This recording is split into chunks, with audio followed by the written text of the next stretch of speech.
forcing myself to talk, forcing to meet people, ask for directions. Right now, people don't do that. You have everything in the map, you have everything on your phone, and you're missing the opportunity to meet. That's why you have the feeling when you go back home, like, yeah, I really enjoy the country and I see the pictures, but it's like my pictures, they don't have a soul. Because you saw places that everyone is seeing, and you are seeing pictures you saw in other people's profile, but you were not there. It's interesting because all this happens as you travel. You discover other people's cultures, ways of thinking. We were talking about learning a new language, the local language.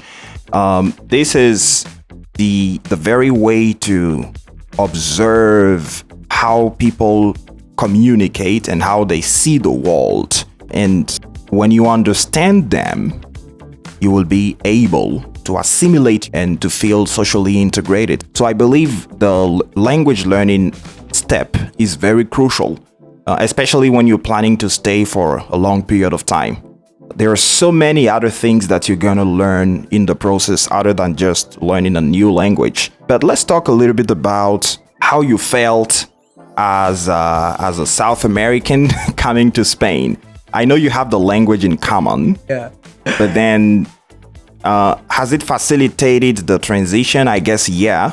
But then are there any cultural differences, things that, are common over there and then you didn't notice here, or things that are drastically different here in Spain? You've been around for 2 years, right? 3.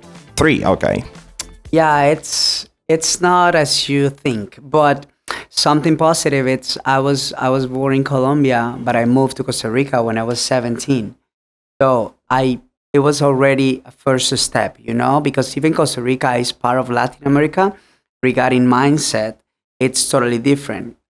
Not even compared to the country, Colombia comparing to Costa Rica. My city, I'm from a city named Bucaramanga, and the mindset in Bucaramanga is very different compared to Costa Rica. So that was my first challenge, because how they live, they have this expression in Costa Rica, they call it pura vida. It means like chill, for them, everything is just chill. And I was from Colombia. So in Colombia, you have a lot of goals. When you are born in Colombia, you already have many goals. You have to educate, you need to have a master, you need to travel, you need to have money, you need to be rich, you need to be a lot of things.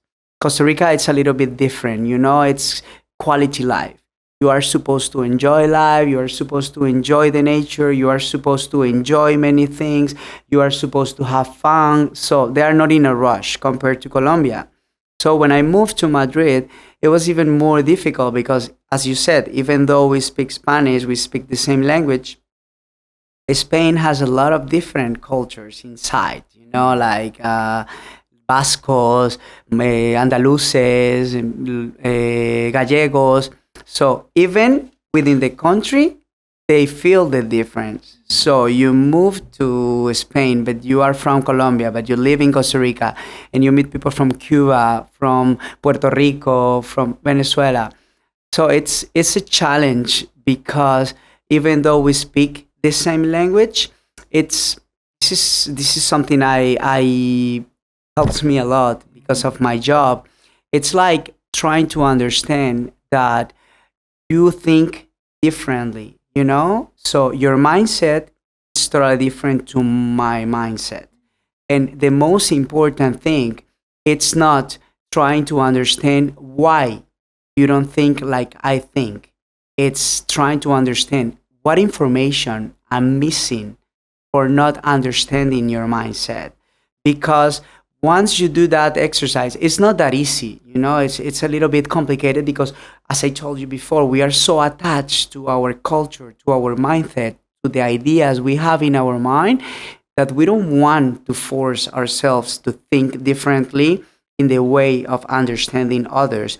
But when you do the opposite, I try to understand why this is so important for you.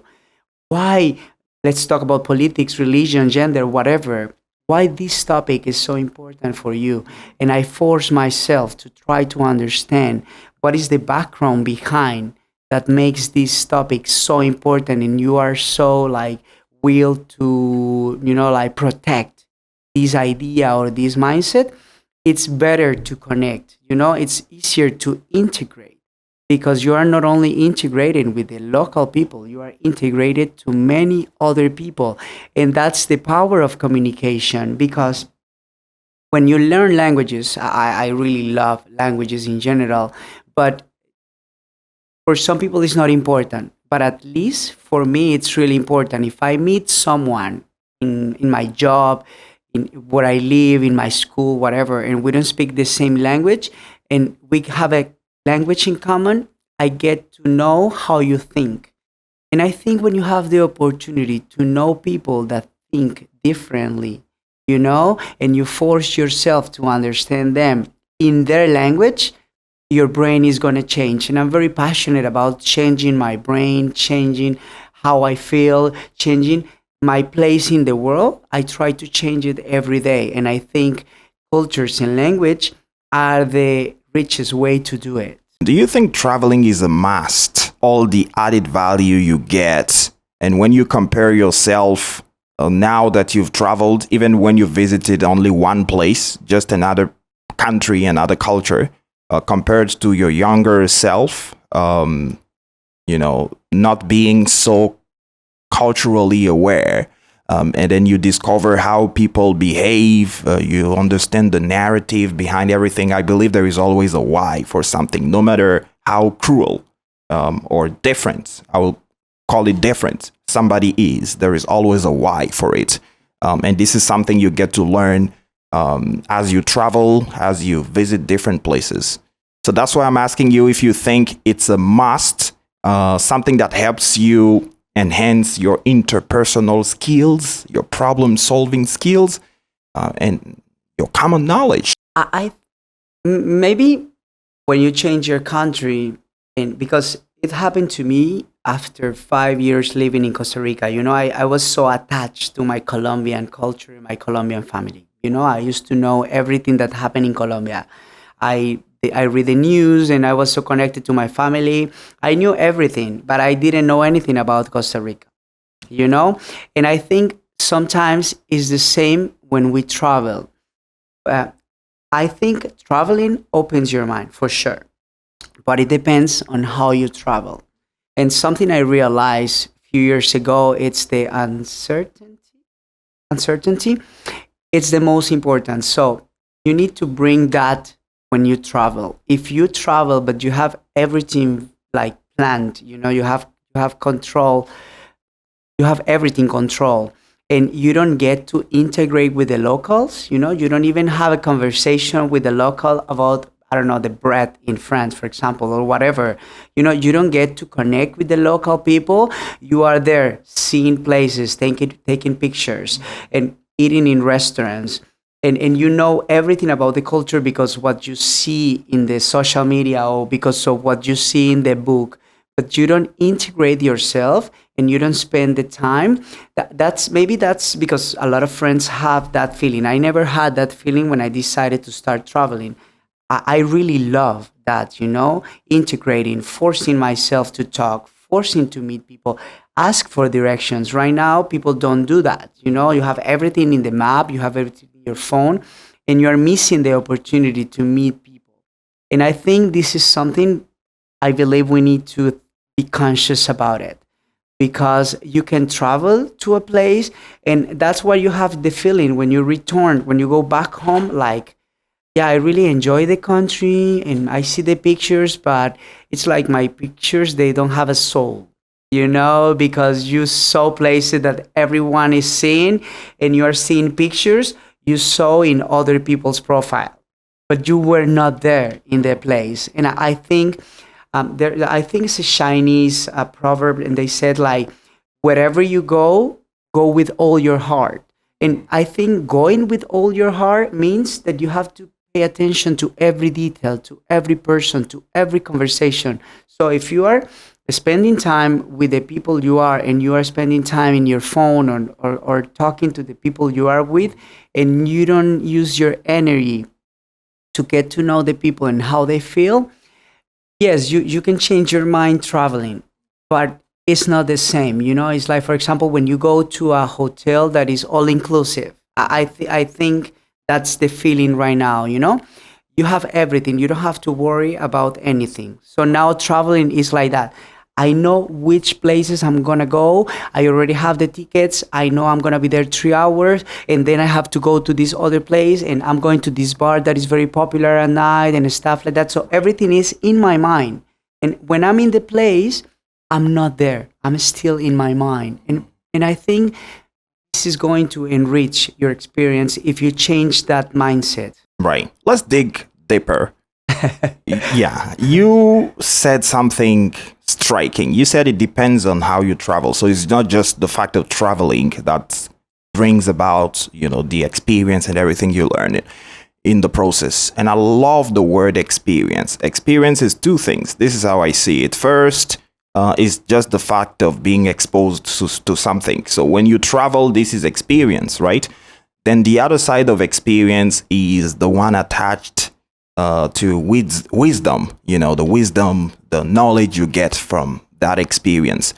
And then we have time. So everything happens in a specific time frame. Do you think time confers experience in the sense of I've spent 10 years doing something.